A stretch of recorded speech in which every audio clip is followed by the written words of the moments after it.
Welcome back to my YouTube channel. This is Jacob Cast 2024. This is Eric.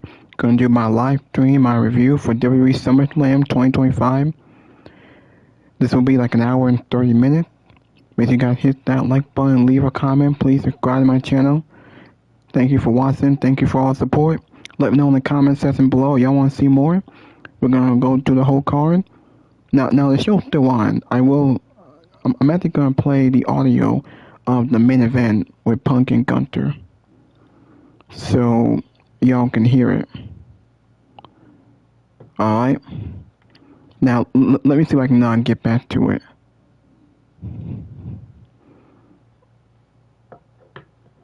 See if I can get back to it. Hold on.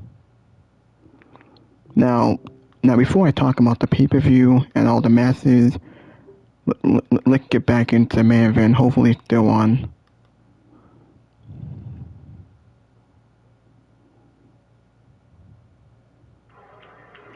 There are ghosts in the mind of the ring general. This is SummerSlam Saturday. You see the steel cage above the ring. That'll be SummerSlam Sunday. Can you guys hear it? Let me know you can hear it. Let me know in the comments section y'all can hear it. Make sure y'all enjoy it. Just want to say thank you for watching. Thank you for all the support. It was a decent pay-per-view. It was pretty good. The matches were fine. Thought we had a great opener. We had a great tag team match. Some of the matches were kind of filler. Now we got the main event. I'm curious how long this match is going to be. Alright, so I'm not going to do much talking because I know the match is still going on.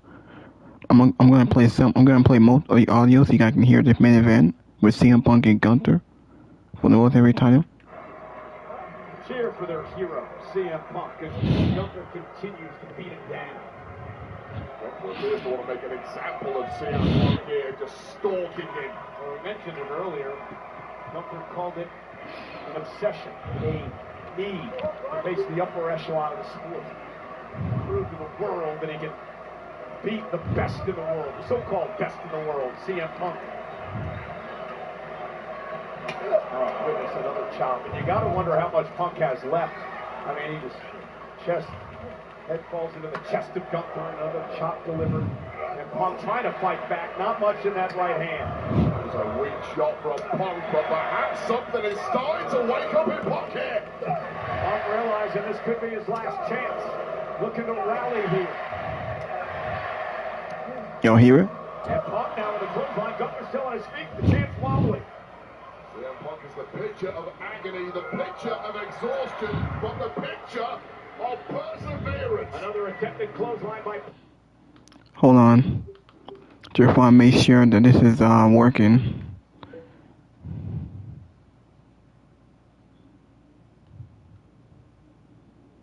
Alright, only been like 3 minutes. Just want to make sure this is working. Now let's go back to the main event. Another attempted... Here we go. Into the cover, Punk kicks it too. Every time Gunther does that, opponent after opponent, they build momentum. You start to believe, and he shuts them down. Gunther starting to question himself a bit. I think he was, but then he caught CM Punk in a signature and turned it into one of his own signatures, the powerbomb. Once again, knocking the wind out of CM Punk. And where do you go from here, Gunther? Now CM Punk is trying somehow.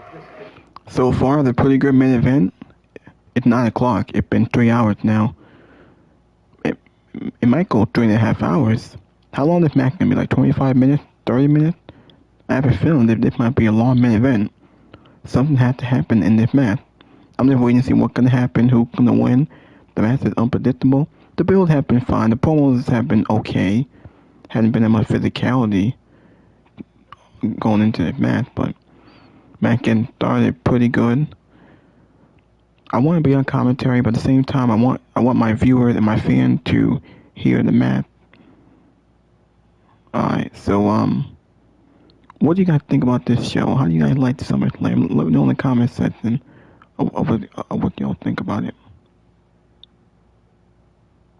The sleeper, Punk was ready. Side Russian leg sweep by Punk. Now Matthew picking up. Is beginning. I have a feeling this match might end maybe at 9:15 or 9:20, and then we'll get the press conference. I think that's what's gonna happen. Second attempt is a good one for CM Punk. Running bulldog by Punk. Punk into the cover. Looking for the World Heavyweight Championship, and a kick out at 2. And you're right, I felt CM Punk has looked exhausted. He's taken so much abuse over the past 10 minutes. Slowly but surely, CM Punk has managed to drag Gunther into a similar level of exhaustion. Yeah, Punk digging down deep, showing a tremendous amount of guts and heart here tonight. It's almost been a level of rope-a-dope. Gunther has thrown so much offense the way of CM Punk. CM Punk has eaten all of it. And now it's Gunther who has blown himself out and is down in the middle of the ring. That's a great analogy. CM Punk just surviving as Gunther makes it back to his feet and that chop. I think Punk was going to go for the patented elbow and from the top rope, but Gunther met him there. Well, both men moving so sluggishly at this point, you can't fault CM Punk for taking his time. Oh, look at this. Oh, my goodness. Gunther slamming Punk halfway across the ring. Huge peel off the top, and once again, CM Punk is down, and this could be the kiss of death. And Gunther with a frog splash to Punk to retain the title. Punk just manages to get the shoulder up. Well, I gave you Gunther's greatest hits a little earlier. All the things that Punk needed to avoid. This was one of them. I think Gunther's pretty much hit all of them at this point, and still, CM Punk is ticking. I have a feeling this match is gonna go pretty long. Most of Gunther's matches go like 20-25 minutes. His longest match was against Randy Orton, though, 35 minutes. I know Punk is older, but is it really gonna go 30 minutes? It should go at least 25 minutes, unless we see interference or shenanigans, or we're going to see Seth Rollins and know if it's really a work. If his injury is really a work, then you're going to show up and cash in. If he doesn't, did Punk actually win the title? Did he beat Gunther clean? Or did Gunther retain? And that's how it's going to end.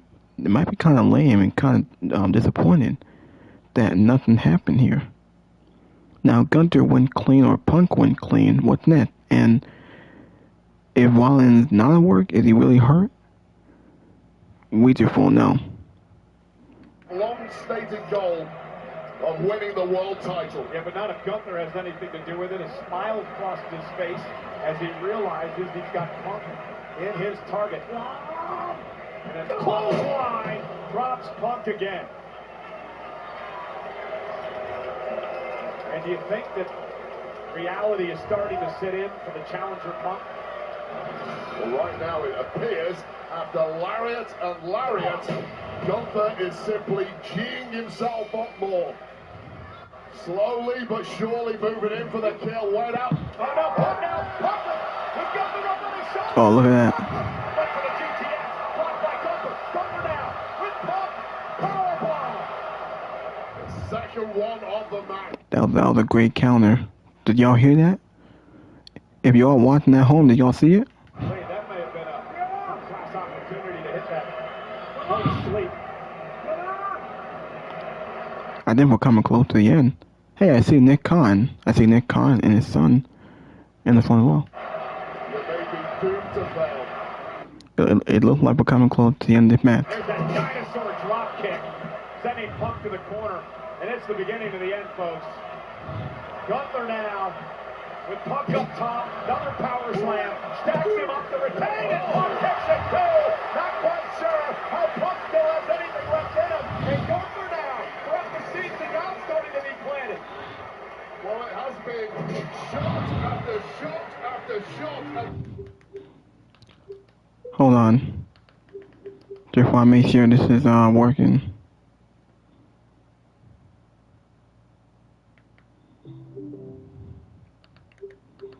Alright, now let's get back to the game.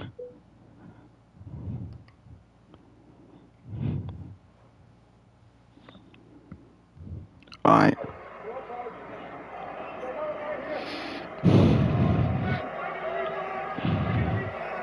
Match is still going on. Punk is laying there. Gunther taunting him. I think the set looked great. Especially now that it's nighttime and you see the lights. Chop by Gunther again. And another one is Punk is just... There's no way the match is gonna end clean. Something has to happen to get people talking. Like, what's gonna happen? Get your hand up the block.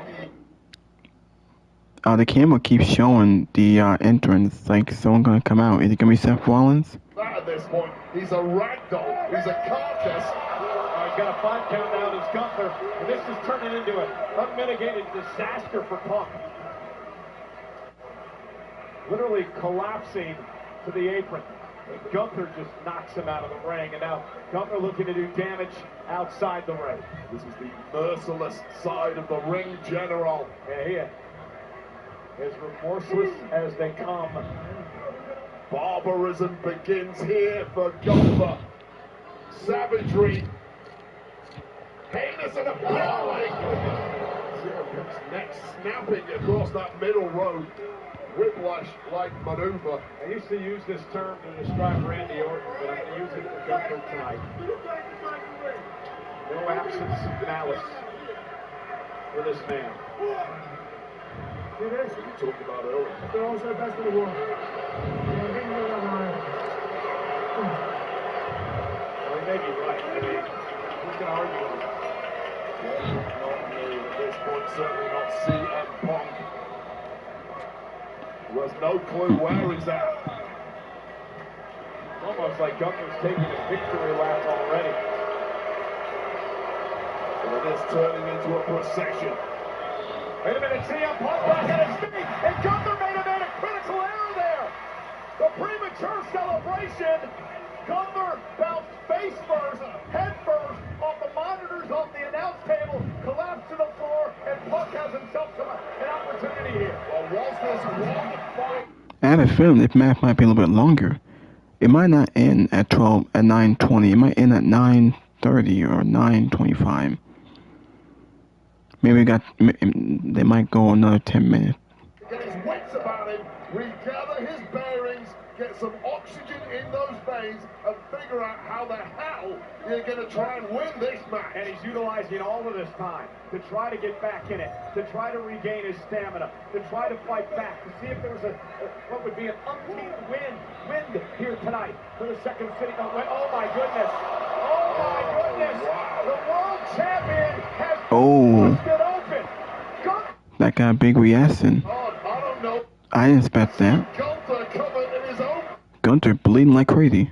Tonight, Gunther has been busted open, face first off the announce table. The world champ back in the ring trying to regroup. And we're going to learn a lot about Gunther here tonight. Damn, there's blood on his face, all over his face. Nose of Gunther that got broke. He could have a broken nose. He hit the announce table hard. When he's blinded by his own blood too. And CM Punk, excuse the pun, smells blood. Punk now has the champ on the ropes. Gunther trying to beg off. I don't remember, to your point, the last time Gunther's tasted his own blood in a match, Wade. Well, I'll tell you right now, you get covered in blood in a match, you start feeling like you are losing this fight in a big way. And you forget everything that's happened previously. The game has changed. Punk is teeing up on Gunther. Here's the running knee. Uh-oh. Punk now with a clothesline. And suddenly, that veil of invincibility may be Uh-oh. Punk on the comeback.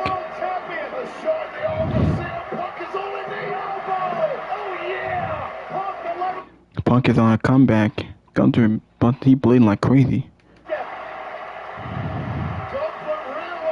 There's no way Punk winning. Something had to happen.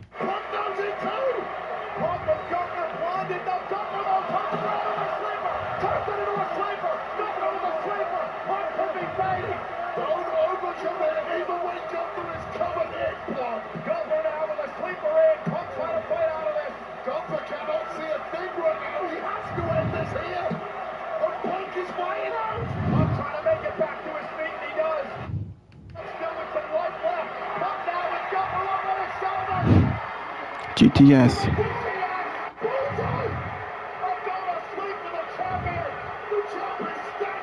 Wow, he's standing.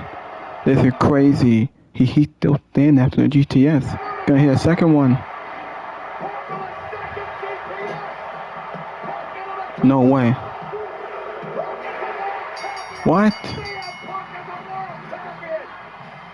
What?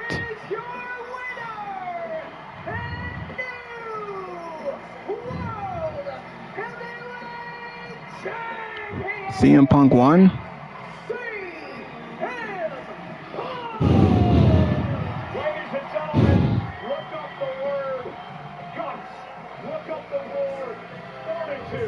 Look up the word survivor in your dictionary right now, and I guarantee you see the name CM Punk next to the... CM Punk won. Wow, I'm surprised. I'm shocked. He beat Gunther clean. He hit 2 GTS. One, Gunther was still standing while he's bleeding, and he hit the second one and he pinned him 1, 2, 3. I'm shocked. I'm surprised. No one got involved. No interference. Well, there's still enough time for Seth Rollins to come out and cast in. Heavyweight champ. Ladies and gentlemen, after a decade of bitterness, to finally returning home. CM Punk won the world title. Disappointment after disappointment. An emotional CM Punk, filled with tears, has finally silenced his critics.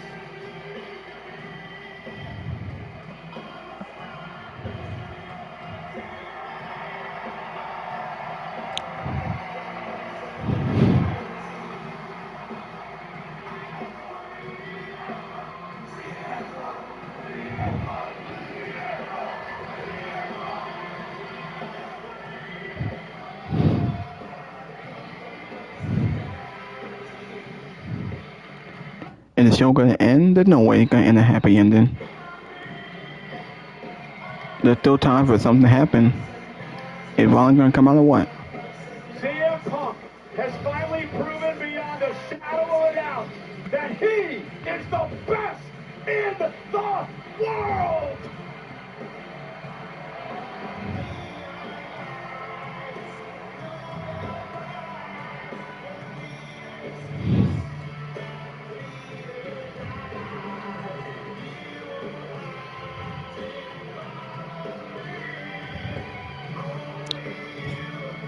Nothing's happening.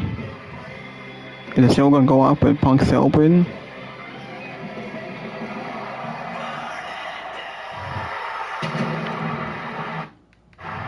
I knew it. Seth Rollins is coming out.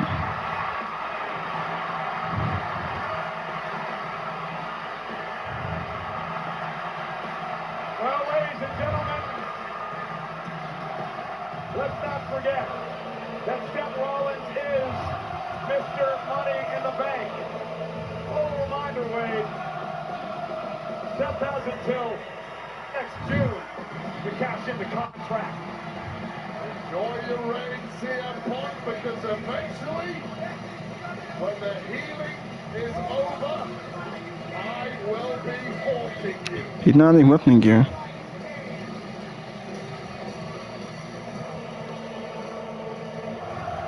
Still playing mind games. The architect.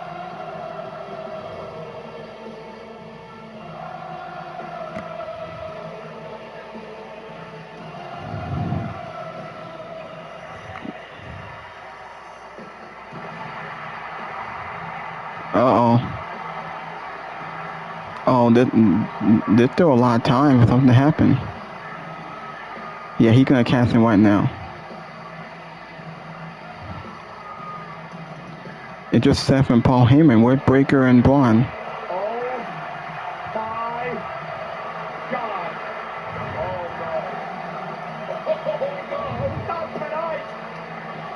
Oh no.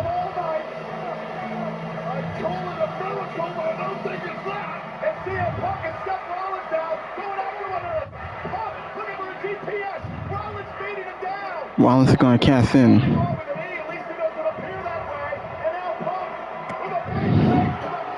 Oh no, that's it. It's over.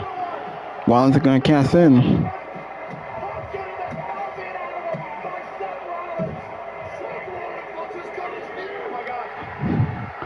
That's it. He's catching in. It,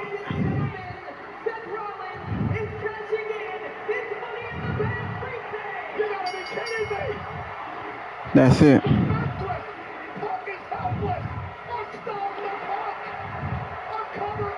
That's it.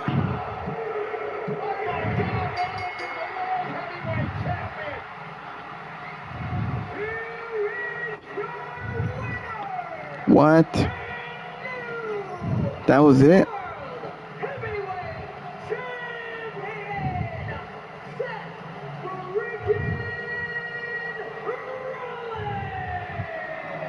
Seth Rollins outmaneuvered CM Punk again.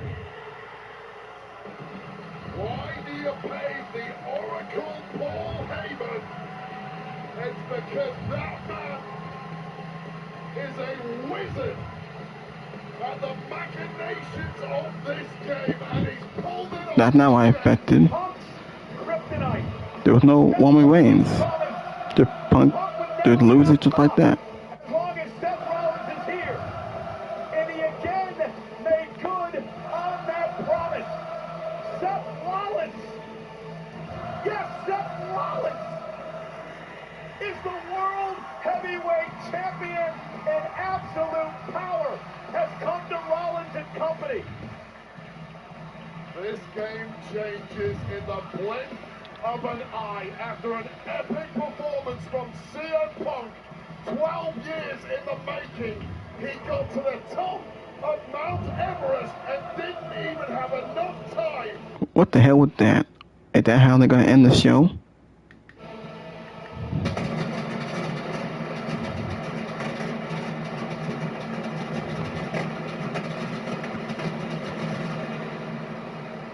CM Punk was world champion for just over 5 minutes until that man, Seth Rollins, pulled off the ruse of the century. So very similar to Drew McIntyre last year when he was champion for 5 minutes, he got screwed over and captain on, and now it's the same thing with CM Punk. CM Punk's moment for Rollins and Heyman and Breaker and Reed. It's about power, absolute power.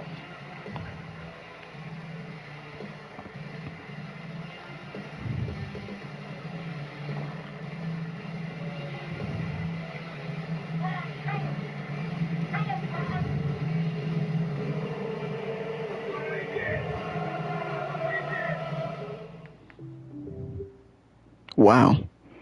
I did not expect that. That was unexpected. I could have sworn you couldn't get. As soon as he came out and he went out to cast in, I thought he was gonna get screwed by Roman Reigns. I thought they were gonna continue Rollins and Reigns, but it doesn't look like that can happen. No one came out to help him. No Jey Uso, no Sami Zayn. They were feuding with Rollins and lackeys for a few weeks, for a few months before this. There was no Roman Reigns. But Seth Rollins came out and wins, beats CM Punk. That's not what I predicted. I would have much rather prefer, instead of CM Punk winning clean and beating Gunther clean, you could have had Seth Rollins cast in, make it a triple threat match, and you pin CM Punk, keeping Gunther strong, keeping Gunther protected. Because that's all that matters. You should protect Gunther. But he lost clean. Now I love the match. The match was great. They both of them were strong and possible. It took him 2 GTSs while he was bloody. But Punk wins clean, and Rollins comes out, cashes in. All we did was hit a curb stop, and that was it. No one else came out to help Punk. I could have sworn that there was going to be Roman Reigns, but there's no Roman Reigns. He didn't come out to screw over Rollins. I thought Reigns and Rollins are going to feud. But if Roman Reigns is going to be off TV and it's going to be filming 3-5 and he's not going to be around for a while, then what's next for Rollins? Clearly we're going to get Rollins and Punk again, even though we've been there, done that. We already seen it. But that looks like that's the direction that they're probably going to go. Yeah, clearly that's the direction that they're gonna go. Now the show's over. They're probably going to the press conference.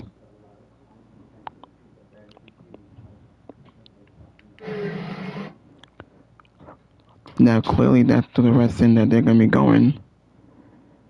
I think the reason why they went with this decision because they probably have planned for this new group that still doesn't have a name. They probably got seed planted for Seth Rollins and Braun Breaker or Sami Zayn. That's what I think gonna happen. That could be the direction that they're going with. Sami Zayn and Braun Breaker could be the one to take that title from Seth Rollins. Sami Zayn especially because they're still building him up to go after a world title. And Braun Breaker, based on what we got the last few weeks on Raw with him and Heyman and the potential teasing of Braun Breaker turning on Seth Rollins and taking over the group or kicking them out, they could do what they did with Evolution with Batista and Triple H. We could get that here this time with Braun Breaker and Seth Rollins.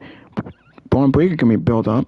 He could be someone that's gonna win the Rumble and face Seth Rollins and be put over in the most dominant way possible. Him getting his moment, getting his first world champion against a great one like Seth Rollins.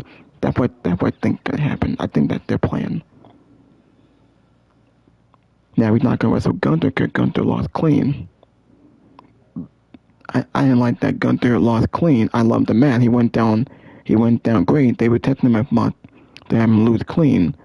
But to have Punk win in like 5 minutes, he held it for 5 minutes, and then Wally cashes in like that, I would much rather prefer him to cash in, making it a triple threat match, and pinning Punk, keeping Gunther strong so he didn't get pinned. That's what I would have done.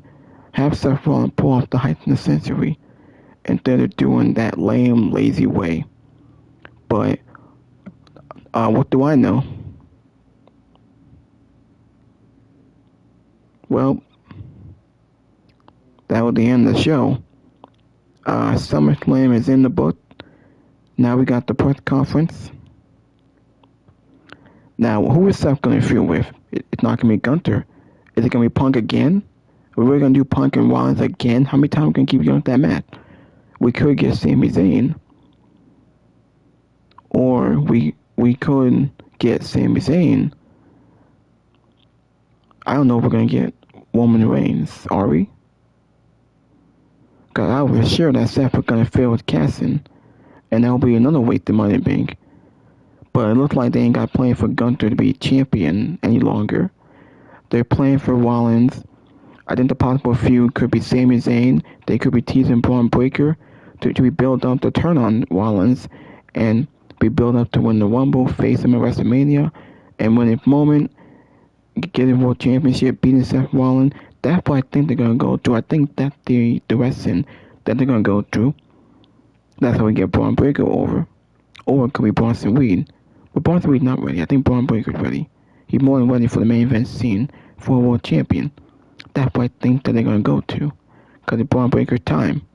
Braun don't need Seth Rollins based on what we're seeing on TV. He doesn't need Seth Rollins. He's fine on his own. He just needs Paul Heyman.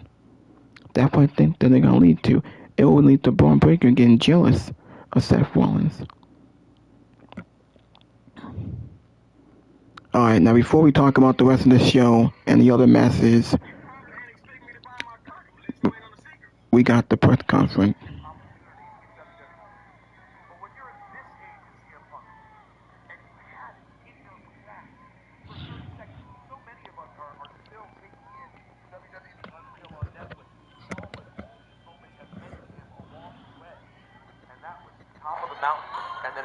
Absolutely, and this is a very different version of CM Punk from one that I knew about a decade ago. This is a man who's very grateful for these moments, who yearns to be in the main. I'm surprised that there was no Roman Reigns. You would think that they would do Seth and Roman, but if Roman's not going to be around and they got to film his new movie, The Street Fighter, then we're probably not going to get Reigns and Rollins. I don't think Reigns is advertised for Clash in Paris. He could be advertised for Crown Jewels or Survivor Series, but he's not advertised for Clash in Paris. He is not. He's not. So we might not get Reigns and Rollins. We could get Sami Zayn. Because I might as well get into the rest of this show. I do want to show the other podcasters first, but now SummerSlam was alright. I thought the pay-per-view was very, very good. Now the show started. We have Cardi B, a singer. She kicks off the bigger part of the summer. I thought we had a fantastic opener with the tag team match. Roman Reigns and Jey Uso versus Braun Breaker and Bronson Reed. That was a great match. That was a great way to open the show. That match was awesome. A lot of highlights, a lot of big spots. Roman Reigns and Bronson Reed were the stars. They pretty much killed each other with the over-the-top rope moonsault that they did. Roman Reigns yeet with Jey Uso mid-match. Paul Heyman was holding the Jordan that Bronson Reed took off for Reigns on Monday Night Raw. He was holding no Jordan. Now I got one. I thought the heels might go over, but the babyface went over. Roman Reigns and Jey Uso beat Breaker and Bronson Reed. Jey Uso pinned Bronson Reed. The ending of the match, we saw Roman Reigns save Jey from being speared by Braun, and he ended up getting speared by Braun.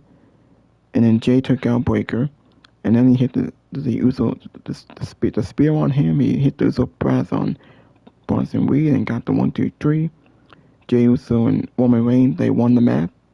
It was a great match, a great opener. We had another good match that followed it. We had the tag team title for the women. We had the Judgment Day, Roxanne Perez and Raquel Rodriguez defending against Charlotte Flair and Alexa Bliss.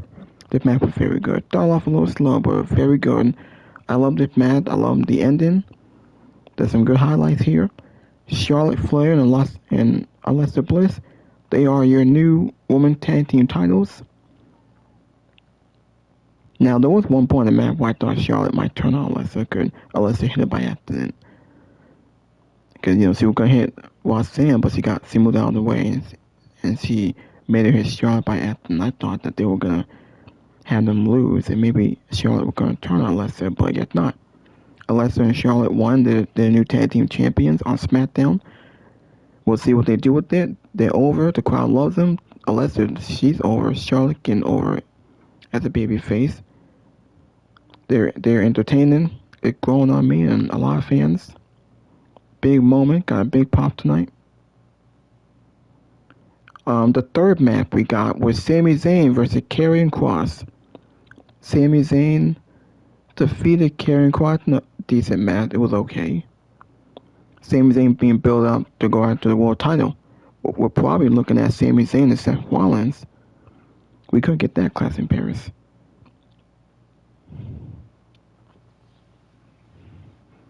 It was a very good match. Karrion Kross takes another L. He lost to Night Champions. And he lost here at SummerSlam. If the rumors are true about Karrion Kross leaving, I wouldn't be shocked. I wouldn't be surprised. Karrion Kross is not renewing a contract, so he might be a free agent. He might leave the company. There could be the last time we see him on WWE television. There could be his last match for now, until we see him on TV, and then we'll see what happens. I don't know where Kross is going to go. I'm just glad it's over. I hope we can move on from Sami and Karrion. We've seen this match too many times. We saw this match like 4 times. We saw it on Raw. We saw it at Night Champion. We saw it here at SummerSlam. Move on. This match didn't have a stipulation. It was just a regular match. Sami Zayn hit the haluva kick, and he beat Karrion Kross.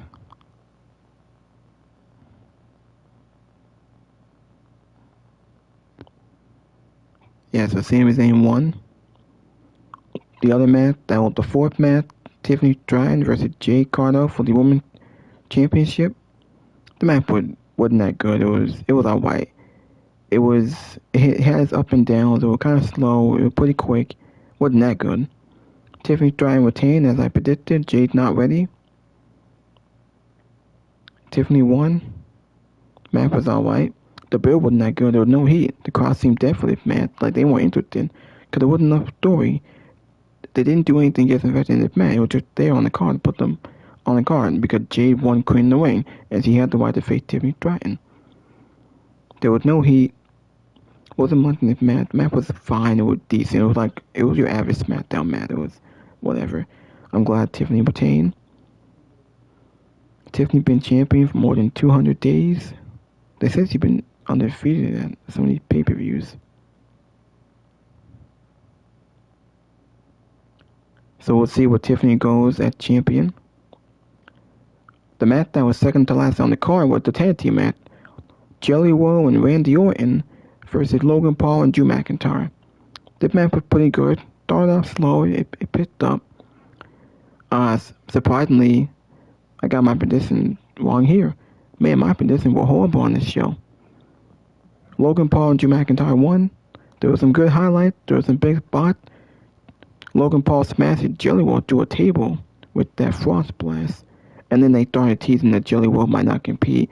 He took a long time walking with the official, walking out of the arena, but he came back. He made a comeback. We thought he was going to win, but obviously the heel went over here. McIntyre hit the Claymore kick. Randy Orton hit the RKO on McIntyre. And then Logan Paul threw Orton out of the ring.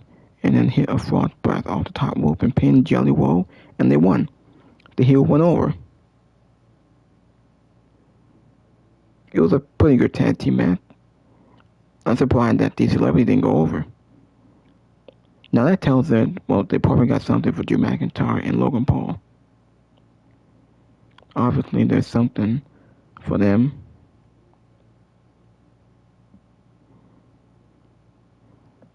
Alright.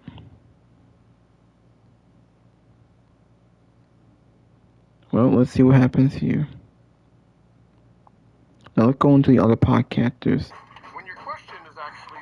I forgot to say, my video is sponsored by PlayStation. It's sponsored by JD from New York, Salamat the Sound Off, Fightful Pro Wrestling, Joe Cronin, JD from New York, Denise Salcedo, No DQ, and other great podcasters here. Like, Cody heel turn that? I don't know. I might have to make a video after that, but we'll see. But that was crazy, man. That was crazy. They got me. It's one of those situations where, like, sometimes the most simple, like, most predictable shit, when they actually pull it off, you're like, holy shit, this fucking brain-dead company can actually do the right thing. They can actually pull it off. They held it down. How are you guys? What are you getting saying? All you marks hearing about Cross, babyface seen as back. Well, I don't know. We'll see. But how do you guys feel about that ending? Yo, my whole timeline was straight, like, CM Punk gang. Everyone was riding hard for CM Punk. Everyone was going crazy for Punk, and I felt like I was the only one. Like, I was the only one just there. Like, yo, my boy Gunter win, bro, please. Acknowledge Hulk Hogan's death on this show. They had a little video for Hogan, and Nick Hogan, Hulk Hogan's son, was there in attendance. Logan Paul even did a little Hulk Hogan tribute during his match. We'll talk more about Logan Paul here in a few moments. Let's get to the next match of the show, which was Raquel and Roxanne Perez defending the tag team titles against Charlotte Flair and Alexa Bliss, the not best friends. Raquel and Roxanne were taking advantage of Charlotte and Alexa being indecisive about who would start the match. A little bit of inexperience as a tag team. The champs had the upper hand for a while, but then Alexa came in. She went for the Sister Abigail, but Roxanne Perez raked her in the eyes. Champions took control back.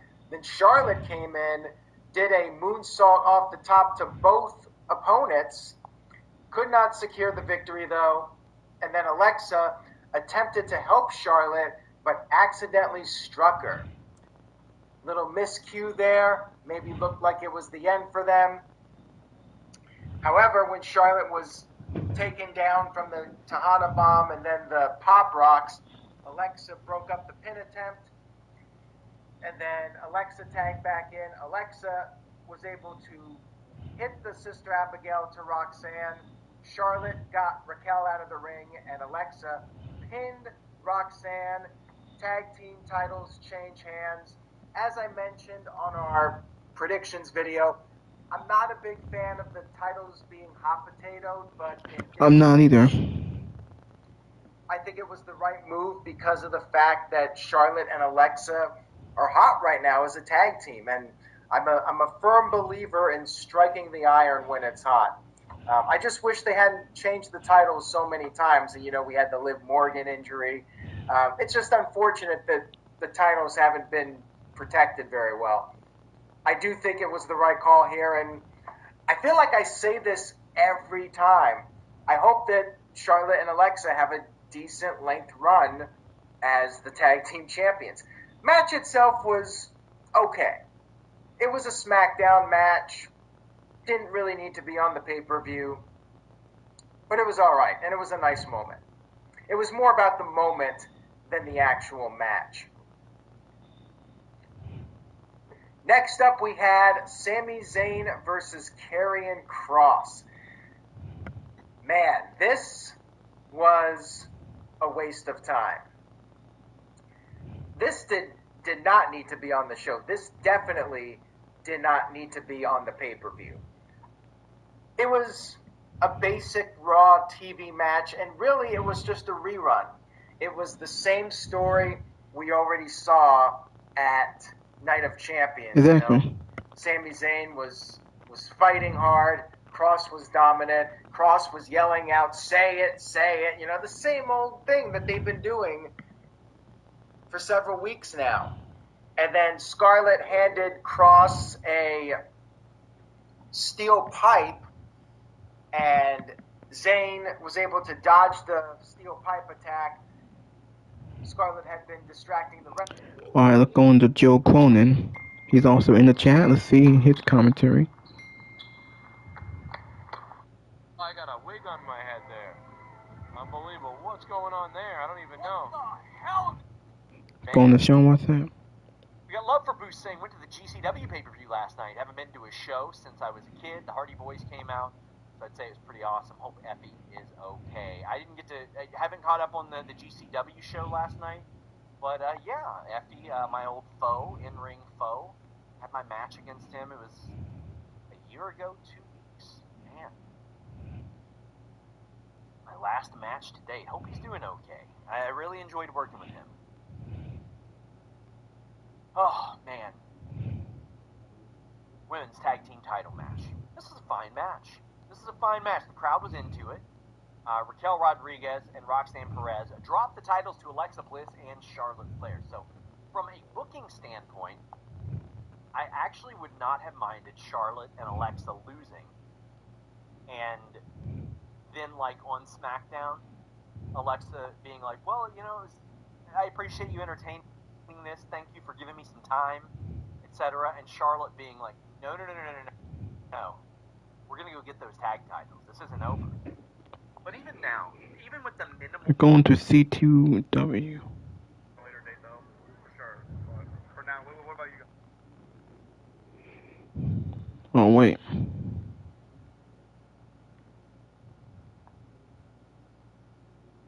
But even now, even with the minimal story that they have provided, which is they're not friends, they're tag team partners thing, it has helped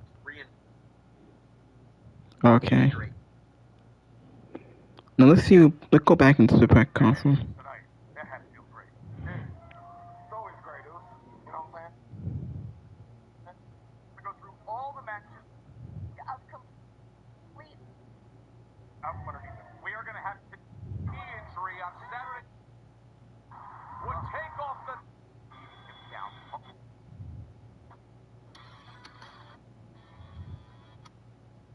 League with you. We continue to cover the action that's happening inside. What was it like? Wasn't that the very predictable outcome in this?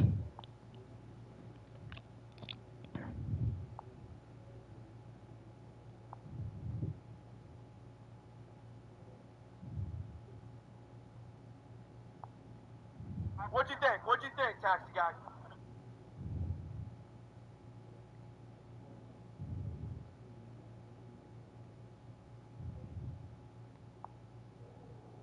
To become champion, and there isn't enough emotional weight. Tabasco. Did he do the face lol? My face was depression. We got your clock 323 says Seth done told you not on his watch. match. It's his company. I love Punk, but I love the art of being a heel more, and Gunther should have won anyway. Thank you so much, Jakok, for the super chat. Very, very nice of you. We got Sleep Boy here who says, old man Punk impersonating Drew McIntyre. That's somebody I want to see as champion too, Drew McIntyre. Guys, man. I need a second to breathe here. I'm gonna wait for Tempest to come in and join us. I'm gonna take a breather for a second. I'm so sad. I don't even have a clever Blue Chew read. You know what? I'm so mad. No one's getting a Blue Chew. You guys are not getting a nice, happy Blue Chew toss. Are you having technical difficulties in bed? Are you tired of being counted out, tapping out, or simply jobbing out?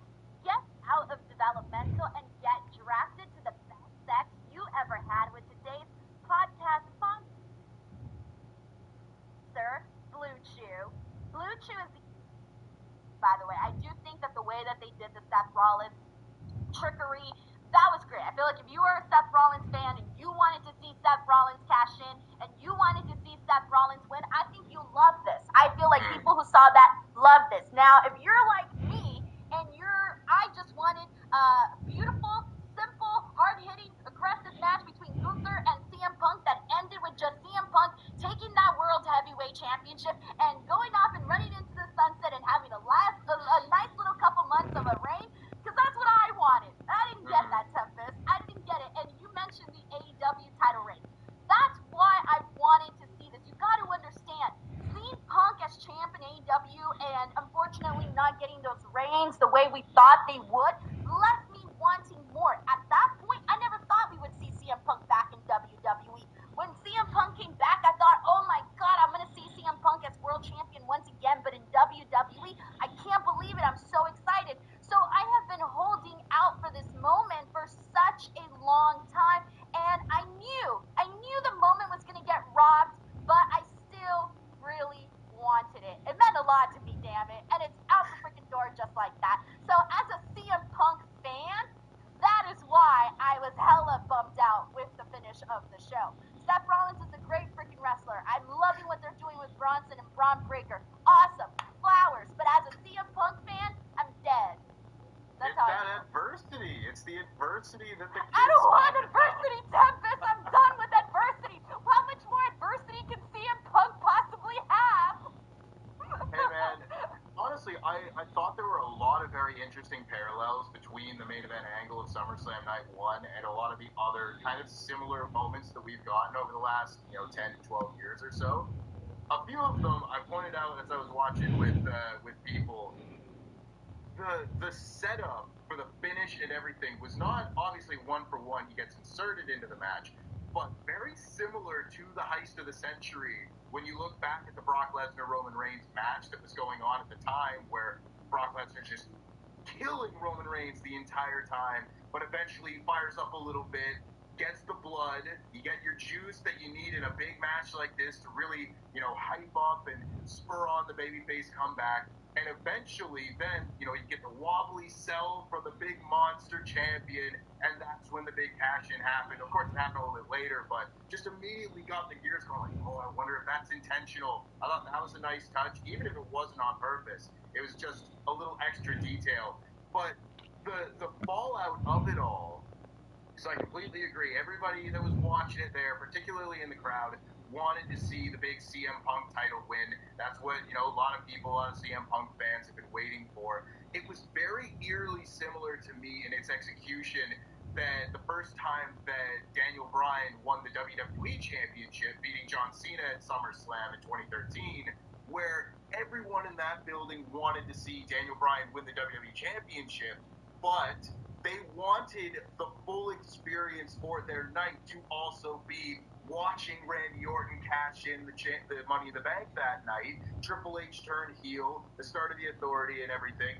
That was part of their experience for that night. Even though they really wanted to see Daniel Bryan be WWE Champion, they wanted to see the next chapter in the story too. So this show, everybody wants CM Punk to win this match, win this big championship that he's waited so long for. but they also want the next chapter in the story. And fortunately for this one, I do have the benefit of the doubt given to them that I do think this will eventually lead to maybe CM Punk winning the Royal Rumble or something like that. I think his day and his title reign is still coming. This is just a classic bait and switch. And I think, unfortunately, for CM Punk fans such as himself, CM Punk's the perfect character right now to do such a thing with. He's a perfect guy to have that kind of storyline. So, it's... Every morning I pack my kids to lunch. No, it had to be leading the Sami Zayn and Braun Breaker. And I find comfort in knowing that she starts her day. That's what I think that's what they're gonna be doing.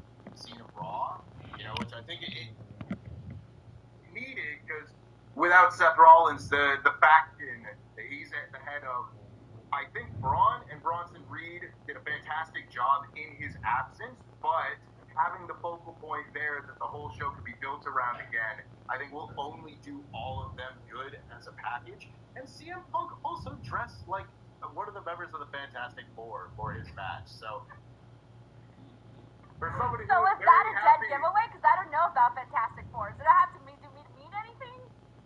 He says it's clobbering time on the way to the ring for his entire career, and that's a Fantastic Four thing. And it's also like I didn't realize that was a Fantastic Four thing. This whole time, I didn't realize that. Yeah, the Thing says it. The Big Rock Man, he says it's clobbering time. So that was really cool. If somebody likes the Fantastic Four and saw the movie, and everybody should go see the movie, it's a good time. That was a nice little deal. And before we move on, one other little tidbit from this match that I thought was a nice little Easter egg is I'm pretty sure with Punk being the big Bret Hart fan that he is, they do a sharpshooter spot right after Gunther puts Punk in the sharpshooter, where Punk reverses it, applies the sharpshooter on the ground, and turns him over into it. That, I have to imagine, is a lovely little homage to the Bret Hart Mr. Perfect SummerSlam match from 1991, where that's the finish to that match. And as someone who loves that match and loves Bret Hart, Canada, with all of my heart, seeing that just made me go, these guys are the same sort of wrestling fans that I am, and that means a lot to me, damn it. And I feel like CM Punk obviously being a big Bret Hart fan. I know for a fact that your thought about that being your theory on that, I think is most likely accurate. Knowing CM Punk loves Bret, they want to do the throwback and all of that. They think about this stuff, and it's cool to see things like that executed. But the thing that you mentioned about having these moments, and like you said, the crowd, maybe wanting to see CM Punk having that title reign, but also wanting to see the cash in when it's there. That makes sense because the crowd wants to see those moments. But here's the thing: is it good enough? I think it would have been good enough had we also not seen the cash. That's what I'm saying. So I think sometimes we always just want and expect a little bit more in these big shows, or else we're just gonna be like, oh, that was lame, it was boring, he just won, no big deal, right? Yeah. But to me, I do think sometimes the good old-fashioned way is a nice way to go. But man, we got a lot of people throwing their thoughts in, reacting to this. So let's see what the people have to say, and then we'll kind of get into what might be next for both Seth and CM Punk and all of that. All right, we got Subman23 here. It says, "Dang it, Punk, why didn't you run? I know, run, get out of there, take your title. You already won, bro." Hop the barricade, blow a kiss on the way out. You've done this before. You should know the drill. Yes, we got Infamous River Loco says Seth Rollins cash in has you limp, then Blue Chew promo code Denise and get back in the game and pin your partner. Thank you, Frank. We also got Tracy. Oh my gosh. Okay, so first of all, Tracy loves Seth Rollins. Seth Rollins is her boy. Tracy, you're too kind. She sends in the super chat saying, "So I'm a woman of my word. If Seth cashes in, I would pay. And all you have to do is say nice things about Seth on Raw." That's right. I'm sorry, but I'm happy. But sorry, it was on Punk. So don't hate me for loving Seth. LOL, glad to see Tempest. Look, I'm never gonna hate anybody for supporting their favorite wrestler. I'm here supporting my favorite wrestler. That's how it is, right? That's why we tune in. That's why we do these shows, right? Why we watch these shows. And I will say the 10 nice things about Seth Rollins on Monday on Raw. Tempest, you're going to be there filling in. Tempest will be here today, tomorrow, and filling in for Santi on Monday. So you'll remind me. We'll do it. The 10 nice things about Seth. I'm really sad right now, though.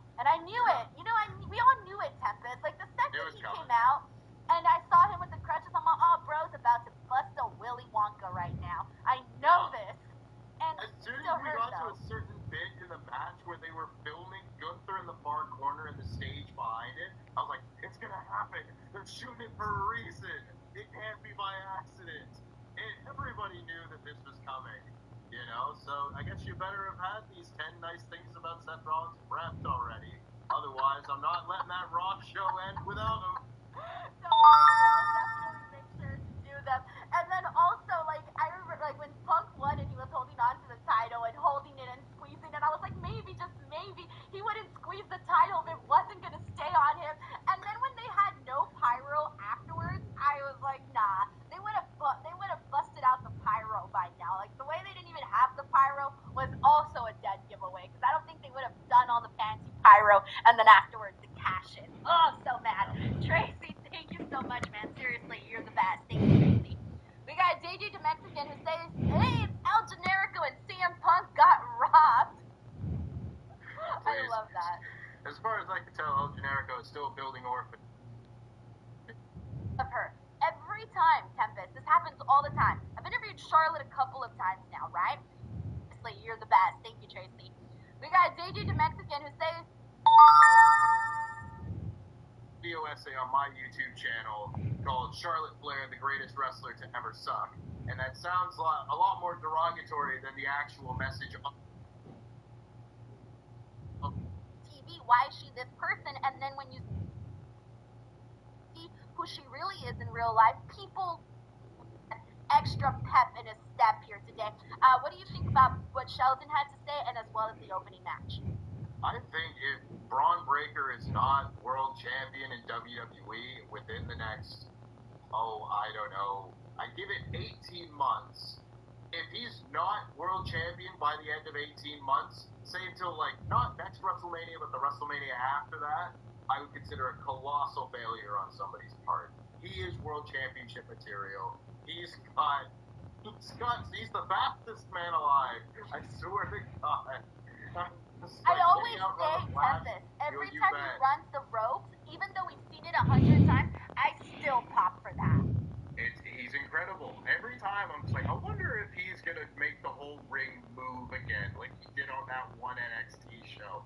The damnedest thing I've probably ever seen from someone running the ropes. It's so rarely is running the ropes one of the big highlights of the guy's repertoire, but he certainly has made that his. I certainly think he's going to be world champion under Paul Heyman, most likely. And hopefully, sooner rather than later. I would very much like to see that. He's got the best spear in the business. Anytime I watch his matches, it's just, he gives me a certain feeling in wrestling that very few other people give me.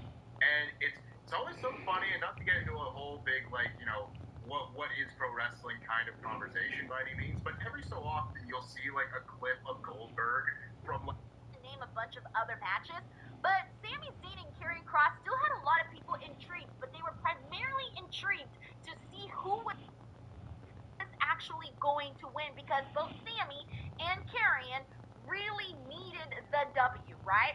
And this match ended up being super bland, Tempest. To me, the way that I saw this was, wow, there was really no remarkable moment that stood out to me. And then the way that the finish just came in and just happened, the way the match ended, I think it was like 8 minutes long, according here to Wikipedia. I'm looking at that and I'm thinking, that's it? That is it. Really, this was not a SummerSlam match. Nothing came of this, so we got all of that for nothing. So I know a lot of people have been talking about Karrion Kross's contract. Is he going to stay? There's a lot of people that coming off of this match feel like his day with WWE is pretty much numbered. How did you feel about the match, Kross, and his future, and what he's done so far in WWE? Well, it's interesting. It's a lot of questions, and I do think that a lot of them kind of tie together. I was watching it, and just like if I was to do a prediction ahead of time, I was like, well, I think Sami's probably going to win this, because as far as I can tell from reports, it seems as though they're winding Karrion Kross down.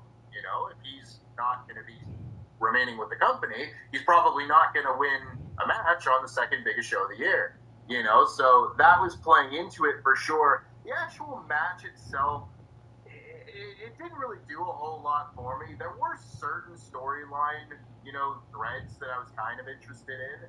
Just the Sami Zayn embrace the hate story that they were doing.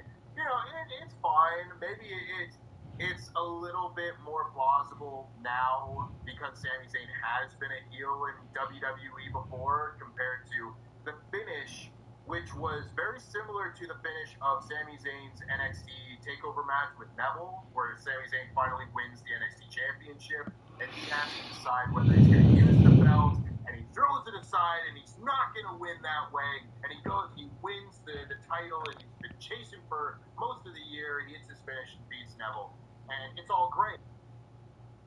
But there wasn't quite the emotional weight at all behind it this time to go along with a finish like that, because I like Sami Zayn sticking by his morals. You know, he had great tights on tonight, for sure, and there wasn't that much to it, you know? Like, again, the match wasn't very long. I didn't think a lot of the matches tonight had a lot of stakes anyway. You know, there were a few just kind of tag matches, and this one was a regular singles match, and it didn't feel at any point like the winner or loser of this was going to have that much consequence, and it's hard to get invested in a match like that, you know? Unfortunately, I do think that kind of has been the case for a lot of Karrion Kross's matches in general, because maybe it's just me, I know it's kind of not, it's a bit of a common theme, is that with a guy like him, who I thought has done a very, very good job of getting himself over this year, through especially his promo work. Going to Solomon, he's in the chat. Let's hear his commentary. I'm Kristi Noem, the United States Secretary of Homeland Security. Thank you, President Donald J. Trump, for securing... It definitely dragged at points. Did it have to go 30 minutes? It did not. 30 minutes. There were parts of the match where it did feel like, all right, we're kind of dragging along here, but seeing what they did at the end of the show tonight, it was, looking back on it now, it's pretty clear why they did what they did, because they wanted CM Punk to go through the ringer in that main event, and they wanted him to look exhausted, like he was about to drop dead in the middle of that ring. He was so tired, and he did. But, well, he didn't drop dead, but like, but the match was over, he looked like he could just, you know, pass out in the middle of the ring. He looked like he had been through a war.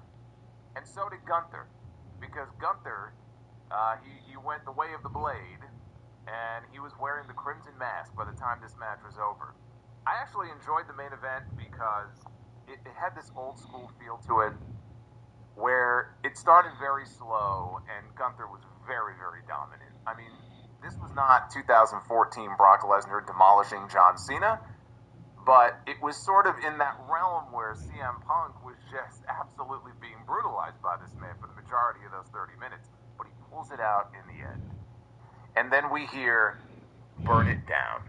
As CM Punk is in the ring, tears in his eyes, right? This man has not held a championship in this company since, what year? What was the last time CM Punk held gold in WWE? I don't even remember. Well, it had to be 2013, I guess, right? When he lost the WWE title to The Rock. It's over a decade. I know that. And he's standing there, and he's got the World Championship, and you hear Seth Rollins' music. But he comes out on crutches with a brace on his leg, and Paul Heyman with the Money in the Bank briefcase.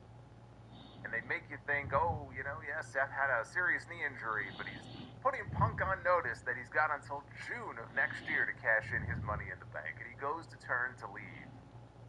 But Paul Heyman steps aside, as if to clear a path for what's about to happen. And we had this tremendous visual with Seth Rollins and his back turned to the audience, throwing the crutches aside. Just for that one little action there, this place went nuts. Taking the brace off, grabbing the briefcase, making his way back, all the way down the aisle back to the ring, and just beating the hell out of CM Punk with this briefcase. And it goes the way that you would expect it to go. Because what was it that Seth Rollins said, even just like a month ago on TV? If it takes every last breath in his lungs, he will make sure that CM Punk is not World Heavyweight Champion. And the only thing that really surprised me, honestly, is that he allowed CM Punk to win the World Heavyweight Championship in the first place. Because I figured he was cashing in tonight, but I thought he would cash in to turn it into a triple threat, to prevent Punk from ever even tasting gold. He allowed CM Punk to to revel for 5 minutes in being the World Heavyweight Champion, and then he snatched it away from him. He stomped him into oblivion, and Seth Rollins leaves SummerSlam the brand new World Heavyweight Champion. And even though I figured that's how this show was going to end, it was an ending that will define this night one. When you really look back at this night one, the one defining moment of this show, unless you're a big CM Punk fan, you might say him winning the title, but it's going to be that Money in the Bank cash. And they were looking for that one shocking moment to close out night one and to bring us into night two. And as we saw with WrestleMania earlier this year, it ends with Seth Rollins standing tall over CM Punk. Now, at WrestleMania, he stood tall over Roman Reigns as well. Where the hell was Roman Reigns? You would think Roman would want his revenge on Paul Heyman and Seth Rollins. We know he was in the building. He was in the opening match. Maybe Roman hit the showers and he got the hell out of there. There was no Roman Reigns to come out to save the day. Evidently, he doesn't care too much anymore about Seth Rollins. But yes, Seth Rollins is the brand new World Heavyweight Champion. I mentioned Roman Reigns. He was on this show teaming with Jey Uso against Braun Breaker and Bronson Reed. They actually opened the show with that match. Getting a measure of revenge on Heyman's crew for Bronson Reed stealing his sneakers on Raw Monday night. Although he did not take the sneakers back.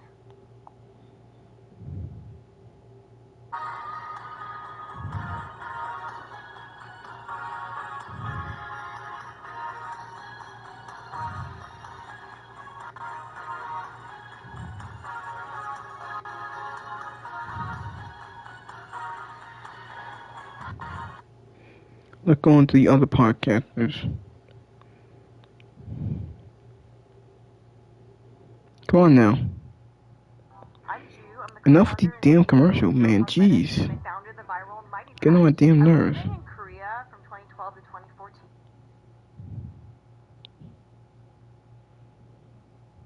Trying to see all the other podcasters. Talking about creating viral moments that are going to hijack your feed tonight. We got played.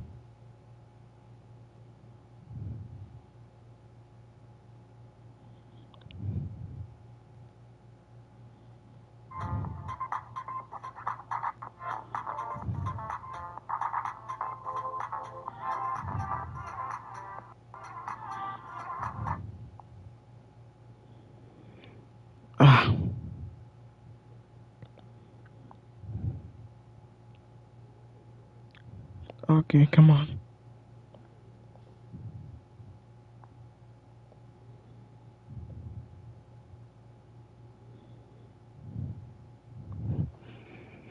Hey, come on now with this. God damn it, Dick Connessing, get on my nerves. Come on now. Very sorry for the technical difficulties.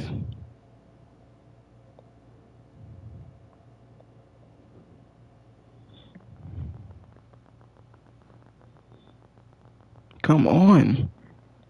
A show tomorrow night because we have night two. First time ever we have 2 nights of SummerSlam. And tomorrow is really the kind of the night of gimmick matches. Because almost every single match on the card tomorrow night has some kind of stipulation attached to it. Including the main event with John Cena and Cody Rhodes, which had an interesting little wrinkle thrown into it on SmackDown Friday night. I will talk about that on the podcast tomorrow. For tonight, this is your SummerSlam 2025 review.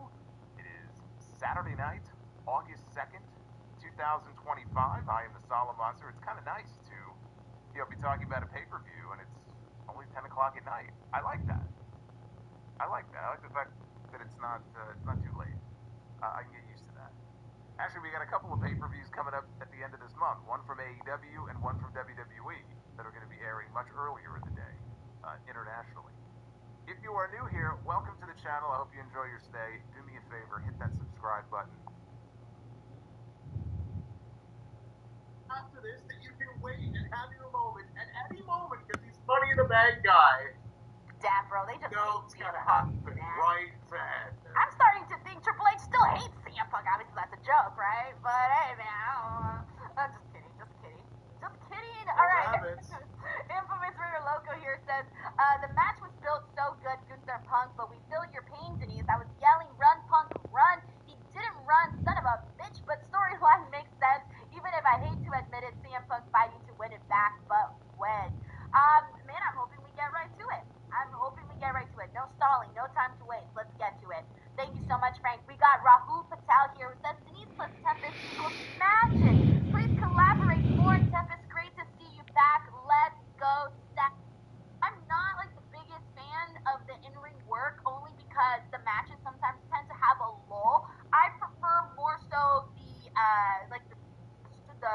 the promos. I do prefer that when it comes to Cross, and I also feel like he works better with certain people. Like the last real big feud that I loved with Cross was the work that he did with Samoa Joe at NXT, which was Or just getting the title ring. mark out for the cash-in moments every time, right?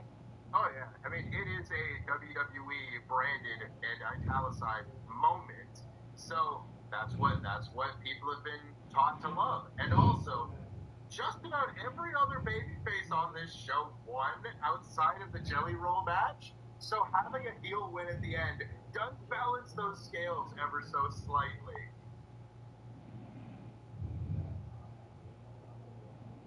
There's been a lot of talk about us. Man, these commercials are so annoying. I had to call the other podcaster. We got Greg, and he's in the chat. Oh, wait, his is already over. For long back then. So, yeah. What a SummerSlam, night one. Great stuff. Happy to see. The shooting star was insane. You should have watched it. Yeah. Bro, did you even watch the show? No, I went to sleep. I watched the opening, went to sleep, and I woke up for the main event. We out of here.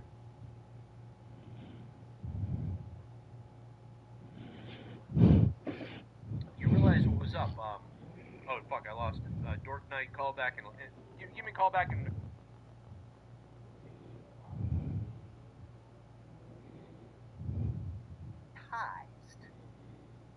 He was made to look smaller. But Jelly Roll took like all the heat. He got his ass whipped a lot in this. He sold a lot. Because one of the things I don't like that WWE does is they love to show that celebrities can beat up their wrestlers.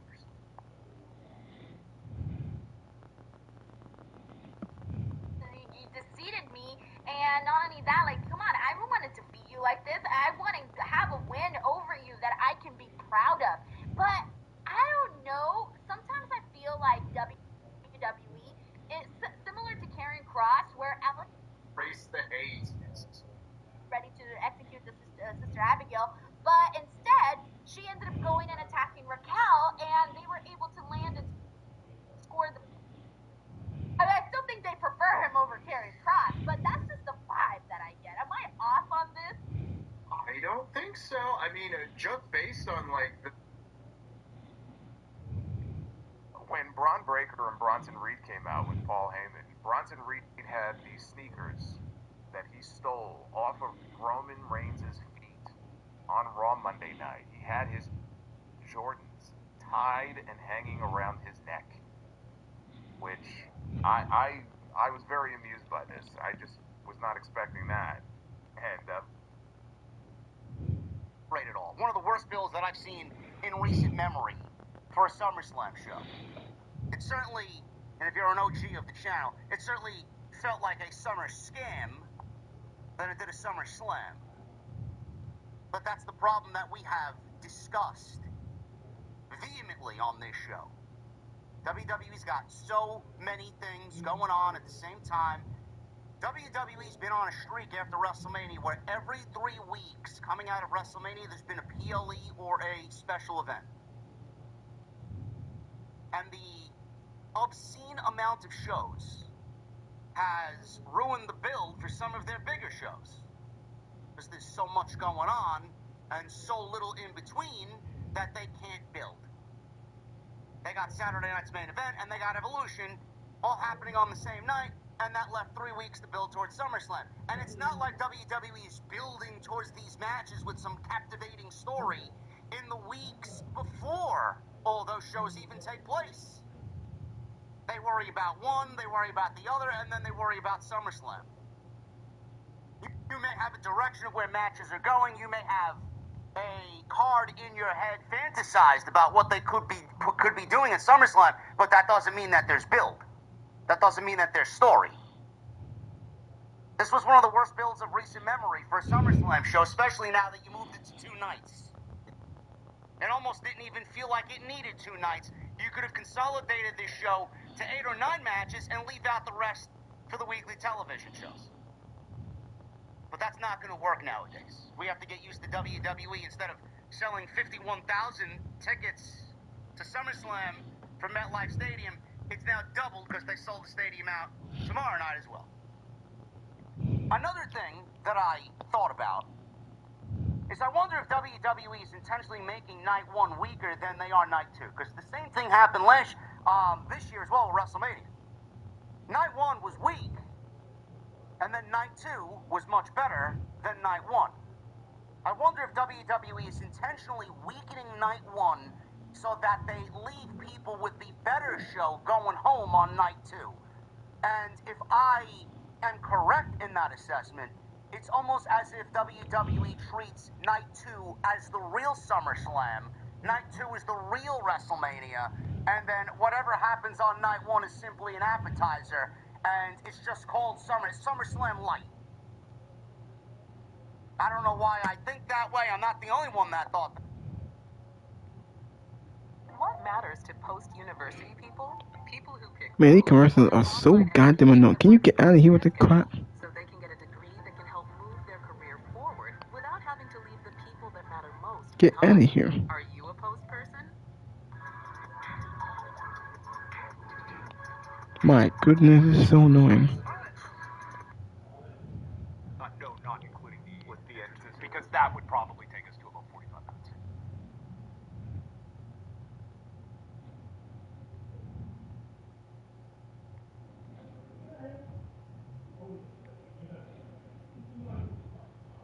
On Saturday nights,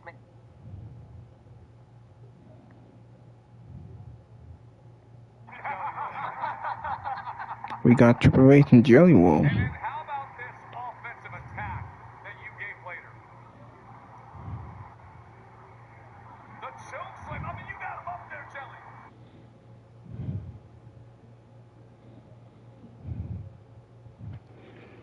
Jelly. Man, something wrong with my connector. It probably where I live. It gets on my nerves now, the crap. John here is an avid viewer of the show, so when John says and other people say here, like, especially because I know, I read the comments, by the way, guys. I read everyone's comments. I know what people say. So whenever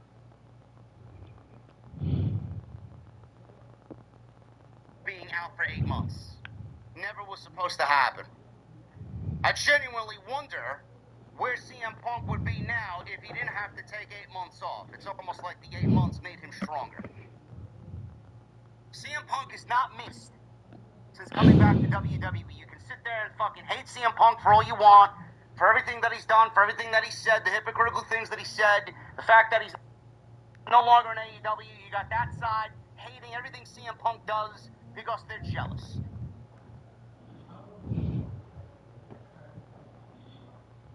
They're jealous he's not doing it over there.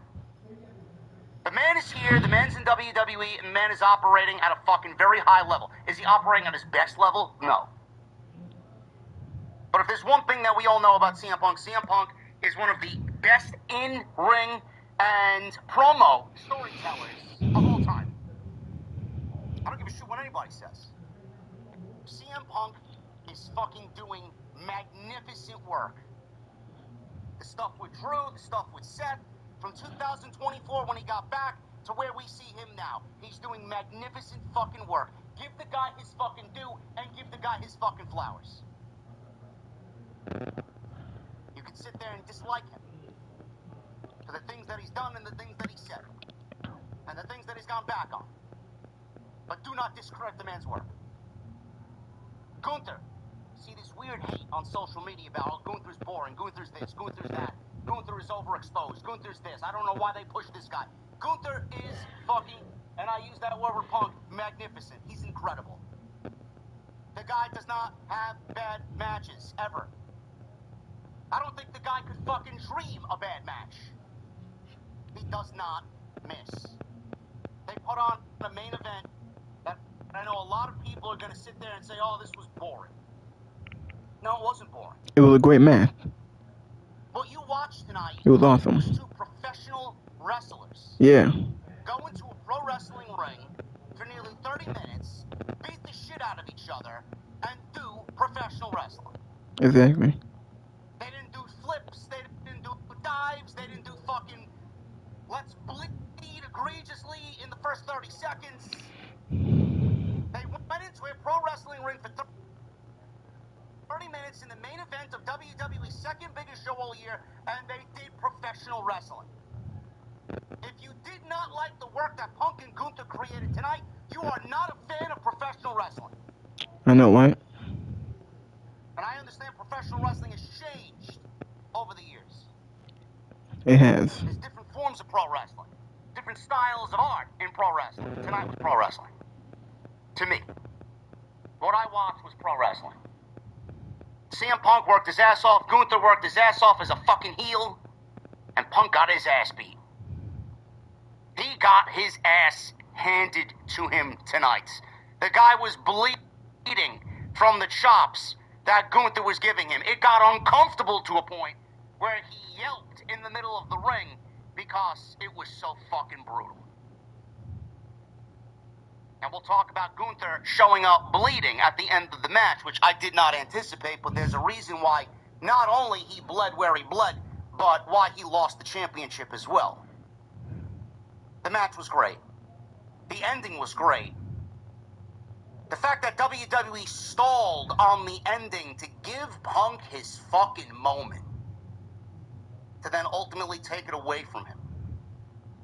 That's the television that captivates me the most. It does. I love CM Punk. I'm wearing his fucking hat, for Christ's sakes. Me too. I think Punk is great. One of my favorites ever. Punk is my favorite too. But I can't lie to you. Sat on my couch and I laughed as soon as Rollins' music hit because I knew what was coming. Not only because we called it since the day that he got injured, but I always love a good villain. I always love a villain ruining the hero story. We got that hero story tonight. Punk held up the world championship. Punk shed tears in the middle of the ring.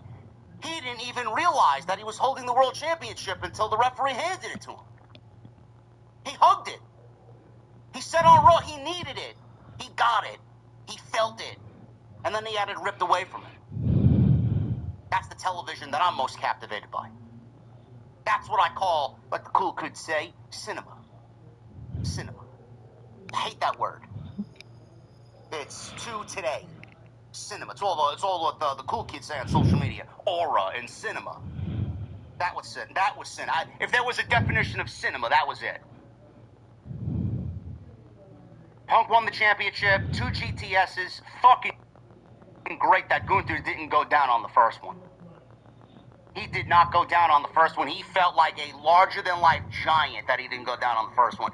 Then the second one, he fucking, like, you were just waiting for him to fall like a tree being cut down, man. Just waiting for that fucking collapse. He finally collapsed. He finally laid on his back, looking at the spotlights. Punk 1, 2, 3, and he wins the championship.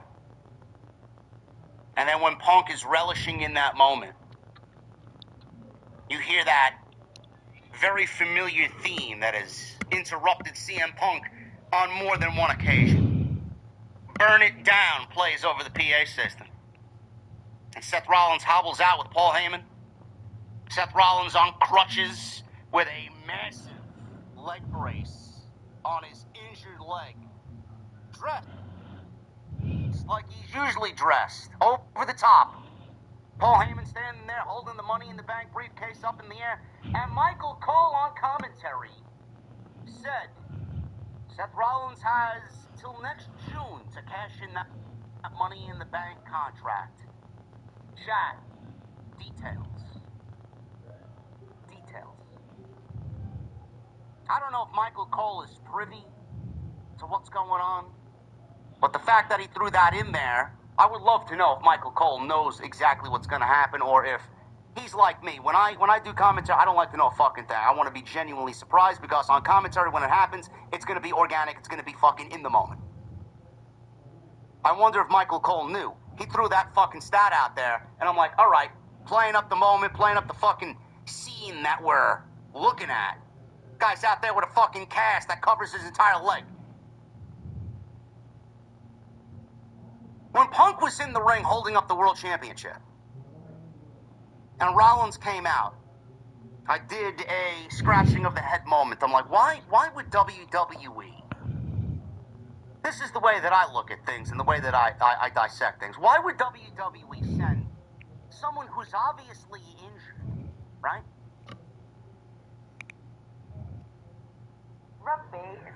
Hey, enough of these damn commercials, man. Jeez. Get on my nerves. These are really annoying. These ads are so annoying. Someone who's obviously... Rollins started walking away or limping away on the crutches. I don't think Punk really knows in the moment. Rollins stops before he walks through Gorilla. He takes the crutches and he throws the crutches to his sides. And I'm not going to be able to do it justice. I posted it on my Twitter account. You guys can go see it. It's literally the last thing that I said before I tweeted the link to tonight's stream. The visual of Rollins throwing his crutches, revealing that he's not hurt. It almost came off like he was fucking God. Threw his crutches and revealed to everybody inside MetLife Stadium that he's not hurt. That is one of the best visuals, to me, I've seen in pro wrestling. The visual of him throwing the crutches is the best visual you will see in all of pro wrestling in 2025. Fucking incredible, incredible visual. And I know a lot of people, I expected it to happen. Everybody expected it to happen. It was easy to call. If you just pay attention and you use your brain, you could see why things didn't really add up. I dissected that Seth Rollins moonsault more times than I really cared to admit to you guys. It didn't look like an injury to me. I said, that's not an injury. It's a fucking work. You go back and say, well, didn't he mention something to Paul Heyman about jumping on a jet and leaving Bronson Reed and Braun Breaker on Raw, and then he's taking care of Plan B? Everything played out the way that it needed to. That visual of Rollins throwing the crutches was fucking incredible. He takes his jacket off. He takes the briefcase from Heyman. He power walks to the ring because there's no need in running because Punk got his fucking ass handed to him. He ain't going anywhere. Jessica Carr is out there. He throws her in the ring. Hands in the briefcase. We get a match. Punk tries for a GTS. Rollins evades it. And before you know it, we see a curb stomp. And Seth Rollins is the World's Heavyweight Champion once again, cashing in his Money in the Bank contract for a second time in what Michael Cole called the ruse of the century. Part 1 was the heist of the century. Part 2 was the ruse of the century. I know this may cause some divided opinion here.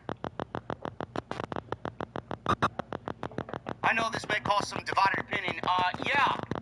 Birdman, I drove to the mall and drove home. I got 8,000 fucking people in here, bro. Now you see why. Get out.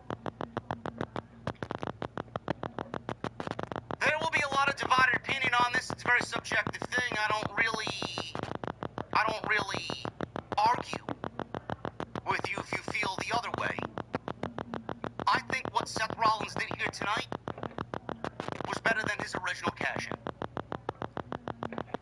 Rollins' original cash-in is going to stand the test of time because it was the first one to happen at WrestleMania.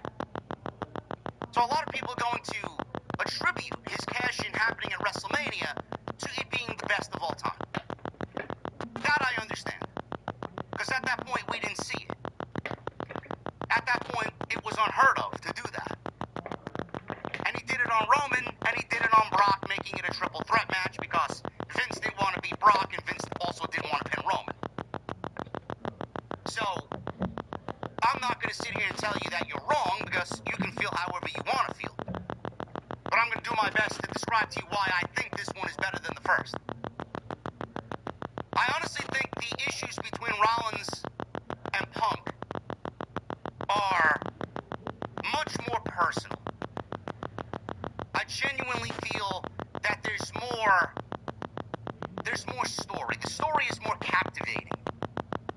Rollins and Punk than it was with Rollins and Reigns or Rollins and Lesnar. The shock value that it happened at WrestleMania is what everybody's really sticking to. But Rollins really needed to go back to the fucking drawing board and come up with a reason as to why and how.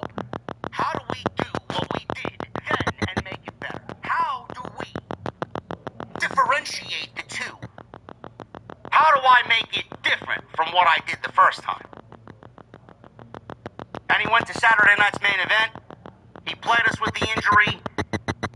He went everywhere with that fucking cast and that limp of his. He went everywhere, hobbling around on crutches backstage. Evolution. Becky even posted something on her social media where he was walking with his daughter, limping down the street. And I also made mention, we're in this reality era, again, with Unreal. Don't you think WWE is already prepping for a season 2 of Unreal? Or a final season finale of Unreal? This has Unreal written all over it. This has Unreal written all over it. You don't think they had camera crews following Rollins around? I love that. He played everybody. He played it up as real as he could, as legit as he could, and he needed to do something different. The issues between Rollins and Punk are fucking great. Just look at the story that's here. He's already mentioned months and months and months and months ago. He's not going to let CM Punk walk out of a show like tonight as a WWE champion. As long as there's a breath in his body, he will stop that from happening. He lived up to his word, not only as a performer, but as a heel. He is a disenfranchised heel who always believed in himself as the guy. Nobody else believed in him. He always felt like everybody else got preferential treatment. The fans always gave the love and the praise to Roman and Sammy and CM Punk and everybody else. Meanwhile, Rollins was always the bridesmaid and never the bride. He made that promise to CM Punk. And it goes back to what Punk did to McIntyre at WrestleMania. Didn't Drew McIntyre beat Seth Rollins for the World's Heavyweight Championship? Didn't McIntyre hold the title for 5 minutes? Who was the one that cost him? Who was the one that cost McIntyre that allowed Damian Priest to cash in and win the World's Heavyweight Championship? It was CM Punk, an injured CM Punk. This is now karma coming back to CM Punk. And this is Rollins making him pay for all of the wrongdoings that he did. There's much more to this than there was to that. The visual of him throwing the crutches. Punk in his first championship match in how many years since being away from WWE against the guy who's basically unbeatable. 80% of his WWE tenure is as a champion. And then he had the match that he had. He bled the way that he did. He put his body through a fucking meat grinder the way that he did to win. And then Rollins took it all away from him like the god that he is. He had the ultimate power and said, no, not tonight. You could sit there and say that Rollins' first cash-in was great, was better. It's great. Happened at WrestleMania, first time to ever do that. But I feel like tonight had much more meaning. I felt tonight had much more significance. I felt like tonight there was much more that went into it to make it special. I felt like tonight the history between Punk and Rollins, even dating back to the Shield, means so much more than what Rollins did with Reigns. I thought what they did tonight is going to go down as probably, outside of John Cena's heel turn, the best way that WWE's ended a PLE tonight. Fucking great. Absolutely great. So that's the way I feel on Rollins' heel turn. I do think that it's better than the first one. And I'm sticking to that. Have no problem saying that. I didn't stutter on anything that I said. I genuinely feel that. great main event on what was otherwise a very middle-of-the-road SummerSlam Night 1. I am very much expecting Night 2 to be better than Night 1. But it wasn't all bad on Night 1. Roman Reigns and Jey Uso, Braun Breaker, Bronson Reed. Excellent way to open the show. A little disappointed by the outcome, but I was very entertained by what those four guys did.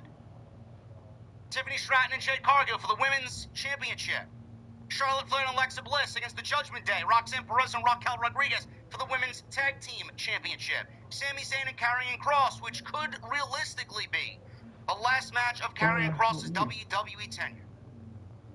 And then Jelly Roll and Randy Orton versus Logan Paul and Drew McIntyre.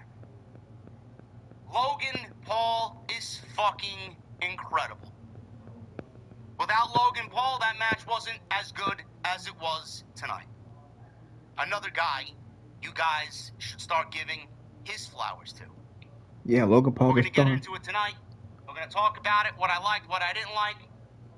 And this is off the scripts. It is August 2nd, 2025. We got 8,000 people in here on a Saturday night. I thank you guys very much.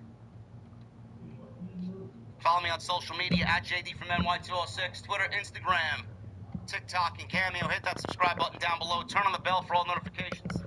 Go and check out all the content on the channel. Plenty of it.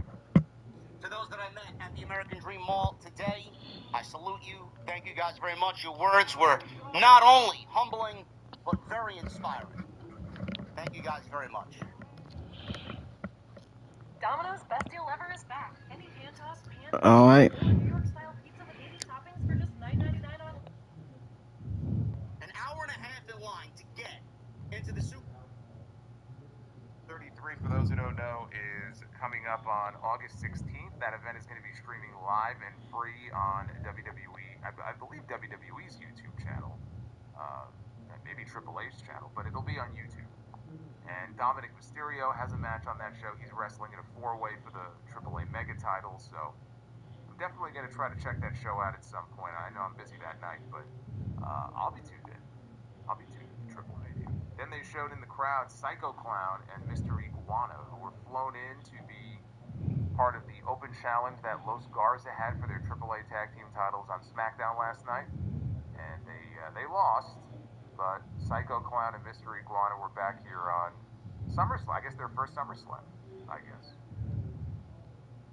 So it felt like another 20 minutes had gone by before we got into the next match, which was Jade Cargill, the Queen of the Ring, challenging for the WWE Women's Championship. And she went one-on-one with the champion, Tiffany Stratton. This one I was very curious to see. The one match that these two had, which was, I think, right after WrestleMania. It was a few months. It was just there. I didn't think it was really much. There wasn't really anything too memorable from it, though, unfortunately. I did like the ending, though. But that was kind of about it. There were spots in this match where it felt like they kind of either lost each other or were just a bit of a step off from one another, which is not super unusual for like a Jade Cargill match, but I thought for the most part the structure of it was fairly simple. They kept things effective, keep it simple, stupid, as they say. I liked that enough. What I'm gonna remember about this is that I'm just utterly shocked that Jade Cargill did not win the title here. It's always really? I didn't think she would, because I just don't think she's ready yet. I love Jade, but she's just not at that level just yet. I don't necessarily disagree with that, but I also don't know that she'll ever be, and she is the kind of wrestler, and that's not to say that... Alright, I'm just gonna hit you guys with the stone cold facts. I did not like this match. There was one good moment, and that was Logan Paul hitting the frog splash off the top rope on the commentary table to Jelly Roll. Shout out to Jelly Roll for taking that. Other than that, cool, we've seen that spot quite a bit, but Jelly Roll took it, so thumbs up. I did not like this. I didn't think it was any good. So many lulls in this match, and I just kept thinking, we gotta move on, man. We gotta end this. This felt like we were seeing them. I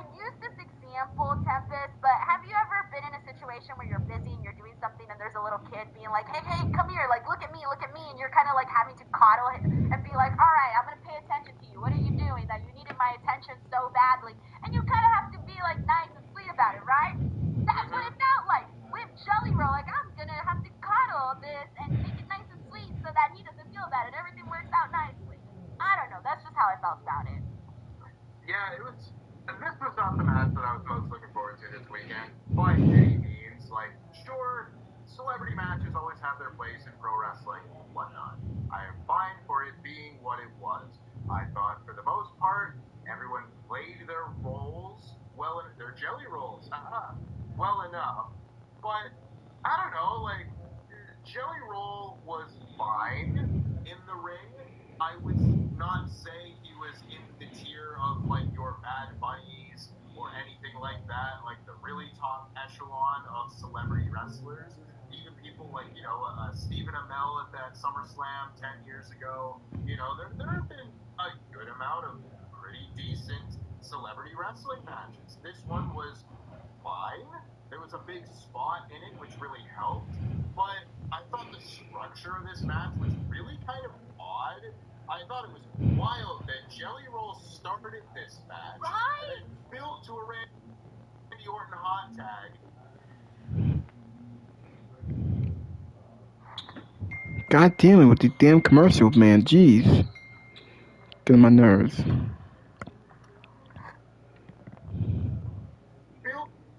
happened. A new star for the first time in how long?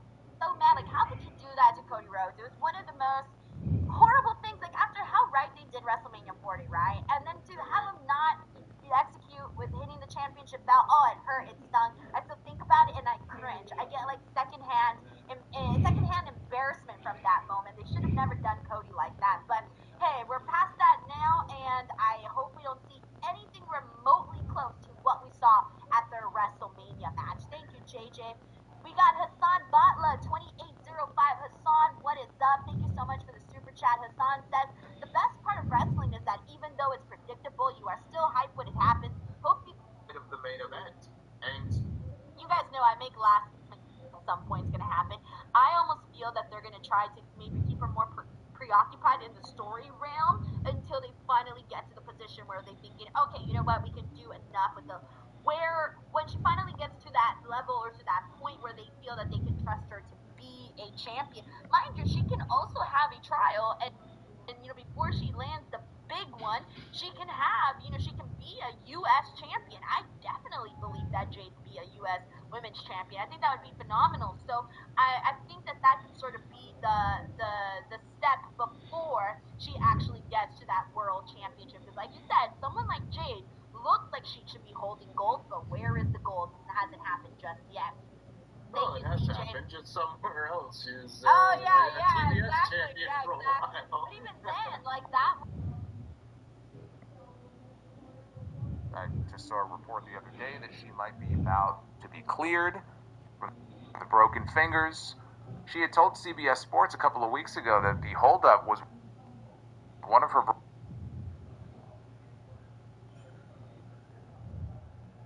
It's Michael Carruth with a $100 super chat. JD, the first match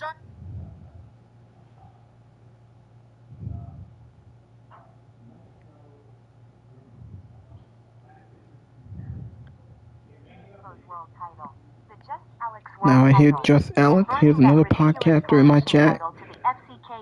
He gonna give his thoughts about SummerSlam. We got post-wrestling Fightful. The show. Oh, okay. Interesting. Yeah. What reaction would she have gotten? I'm not sure.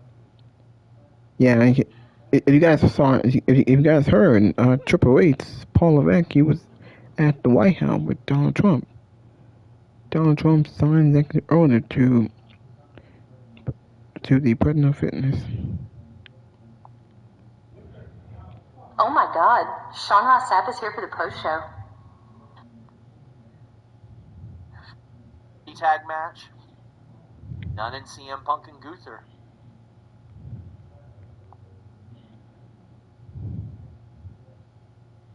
I was hoping that, you get...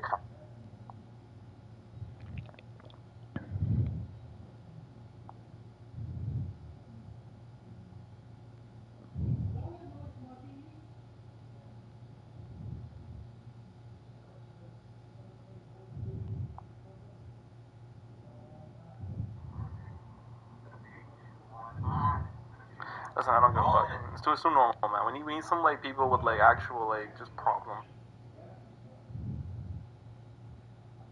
Your tribal chief is bad, ladies and gentlemen, and I cannot not show that stuff on television. And now, but a visit is different from act. For years, I've been that person who just picks up and goes. Solo travel across continents, chasing stories and adventures wherever they led me. I had to turn my fan on. I was dying in here. It's 2025. Anything's possible at this point, I guess. Oh yeah.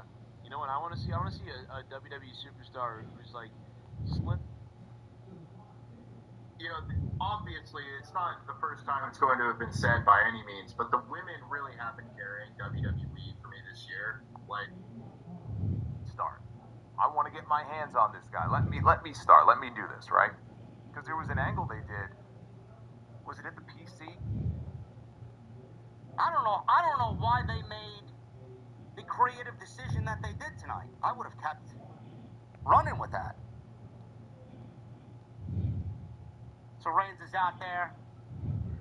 That big dive looked fucking so good, but man, that could have been so bad. Holy shit, that could have. If he was slightly off on the way he landed, that could have been it. We probably wouldn't have seen Reigns for the rest of the year. Reigns, you know, like Julia, or, you know, take your pick of all of the various women, you know, they might have to win. Reigns without knowing. Jay made his own blind tag. He ran wild on Reed until Reed cut him off with a clothesline and a Death Valley drive. Song that wasn't his? I mean, if I came out there, I would want to come out to my own music. It was Toby Keith. Oh, okay. I like Toby Keith. All right. I guess he's a Toby Keith fan. I thought it was Jelly Roll. So Logan tried to lift Jelly for a slam. This was like Hogan Andre here. He was going to pick him up, and he couldn't do it. Because Jelly Roll was just too big. Now, Jelly Roll has lost a lot of weight. He used to weigh... Knocked him down with a Superman punch. Reigns then is with Jay, hits Reed with a 1D. So basically the Usos finish. It's basically the Dudleys finish, but the Usos have been using it. Breaker breaks up the cover on the 1D. The TLC and everyone's safe. I'm thinking tomorrow's going to be just a zillion times better show. There's a lot of matches that have the opportunity to be a match of the year candidate if they really go for it. And so we'll see, and we'll be here to talk about that tomorrow. We got CJ here who says women carrying while being handicapped by Triple H. I do think the stories for the women should be a lot better, but they are definitely delivering when it comes to the in-ring. Thank you, CJ. And we got John Taylor here who says TWO Unreal. Denise, I had this idea. What if we get Tempest? So I call Santi and get Love It. I get Robin on the line. Faced the tit, basically, with Drew McIntyre, who told him, this is the day the Hey, come on now. music dies.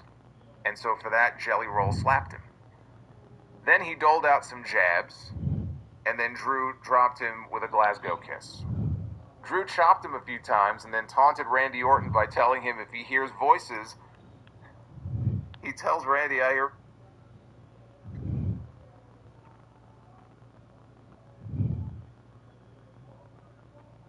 I'm about to end the video very, very soon. I think I made it long enough. About helping you. About helping you. That was the last thing that we were told on Monday with Paul Heyman to Jey Uso. So the story coming into tonight is Roman Reigns. Can Jey trust him? Roman Reigns just shoved Jey Uso away from a fucking 25-mile-an-hour Braun Breaker coming at him with a spear, shoved his cousin away, and took the spear himself. There are layers here. One show into the next. So Roman Reigns saved his cousin after Paul Heyman just told Jey Uso on Monday that Roman Reigns is only using you. Meanwhile, he just took that spear for Jey Uso tonight and saved his cousin. Story. Reigns sacrificed himself for Jey. It is something that he would not have done as the old Roman Reigns. This was an excellent open. Crowd was into it. Bronson Reed gets a great match, a SummerSlam match out of it. Good for him. He's been killing it. Braun Breaker is fucking fantastic. I'd love to see Roman Reigns wrestle a little bit more. Roman Reigns was in the Rumble. Roman Reigns wrestled at WrestleMania. He's made sporadic appearances on Raw and involved with Punk and Rollins. And then he wrestled here tonight. So he wrestled 3 times. Legitimately, he's had 3 matches this year in 2025. Seems like Roman Reigns' schedule is getting less and less and less every single year. How many matches did he wrestle last year? 8? If that? This year we've cut that down significantly, by half. Sooner or later it's going to be 0. I wish we had more Roman Reigns. But I will say with Roman and his obviously significantly decreasing appearances, Roman Reigns shows up to fucking work every single time he's needed. So we can't really fault him. He's so good that we want more of him. He's so missed, so we want more of him. That's understandable. The show is clearly lacking when he's not there. We recognize greatness. We want that on our TVs every week. But it's not something that we're going to get every single week like we used to. Reigns is slowly transitioning to the later portion of his career, which is these rare appearances, big-time matches, big stories, and he's going to go to Hollywood like his family, like The Rock.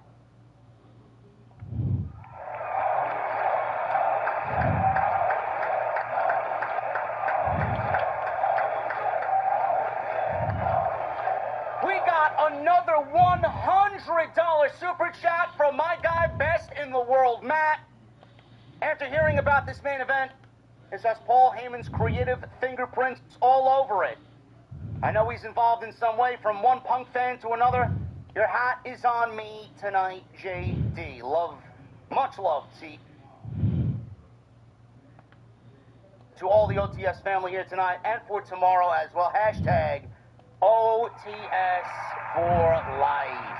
And of course, if you're not down with that, we got 2 words for you.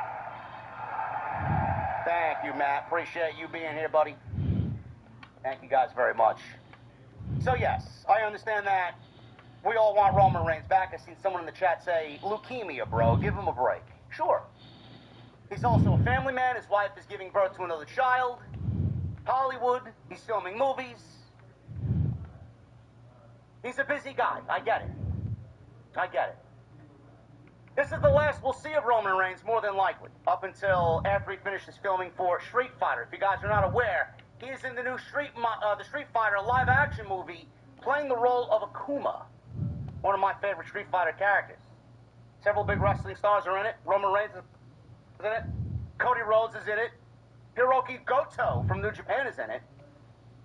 Many have wondered when it films and what kind of schedule will be required for all the pro wrestling talent that are in the movie.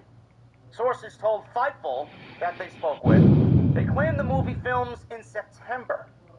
Now, we were told August.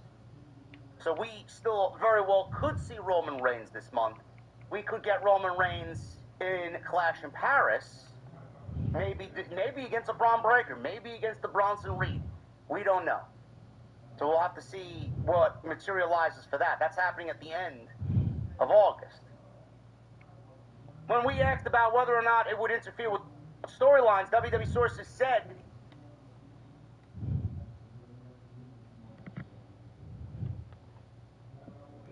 that they were optimistic that it wouldn't interfere in story. Cody Rhodes is not expected to be on set for an extended period of time.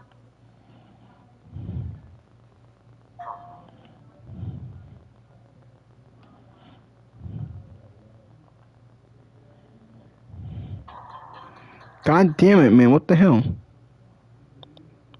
goddamn, the damn connection. Come on now. What the hell?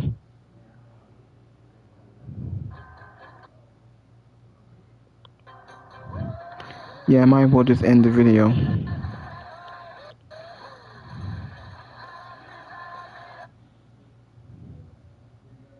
Fear and story.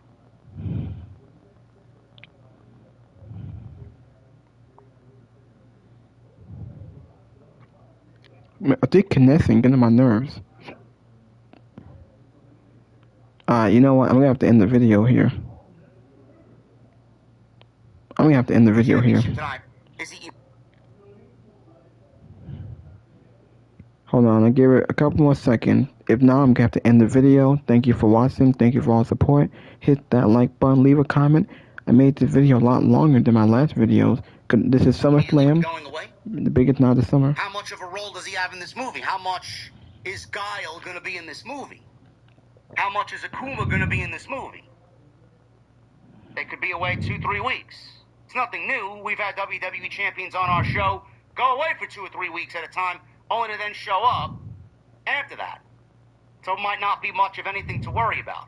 But that's the update right now as far as the movie schedule with Reigns and Cody Rhodes. It's not going to affect match outcomes or stories moving forward, and apparently it is now filming in September, as originally it was reported in August.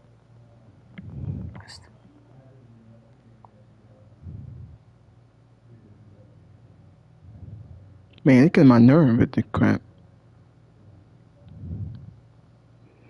Come on now with this. I did not like the outcome of this tag team match. I thought the match was very good to open the show. Great way to open the show. I just did not agree with the outcome. Now, a couple of things were being thought of with this outcome. With the team of Bronson Reed and Braun Breaker losing, it immediately set off that light bulb in our head. Well, if they lost the way that they did, this potentially could be setting up for a Rollins cash-in. Now, I don't think many people were thinking about Rollins in that moment, but I was. Because you gotta have a trade-off. You can't have these guys lose after the way they beat up Roman Reigns on the go-home show and then not have Rollins cash in.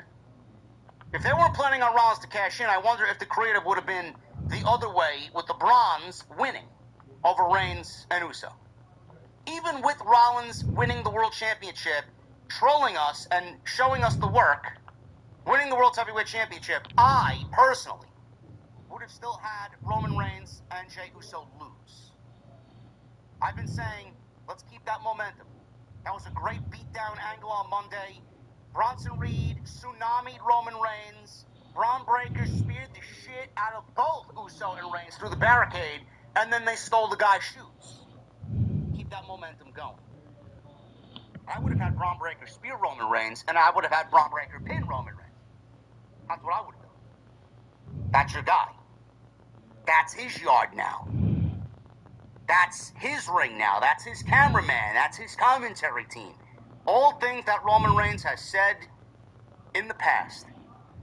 Roman Reigns losing would have done nothing to Roman Reigns. Roman Reigns losing would have done everything. Come on now. For Braun Breaker. Maybe they're saving it for the one-on-one match. Reigns and Uso get the win here, and the next time we see Braun Breaker and Roman Reigns, it'll be Braun pinning Roman. I would have had the heels win here tonight. They are the top faction in the company. They are the villains you're pushing as the main villains on your show. You give them all the power. Having them lose tonight is not going to be looked at as anything big because their leader won the World Championship. But you got to make your henchmen just as strong as you make the leader. The entire group needs to be cohesive and strong at the same time. You cannot have any weak parts of this heel faction. Everybody should be operating at the same level. I don't like them losing. I'm not upset at it. I just would have done it a different way.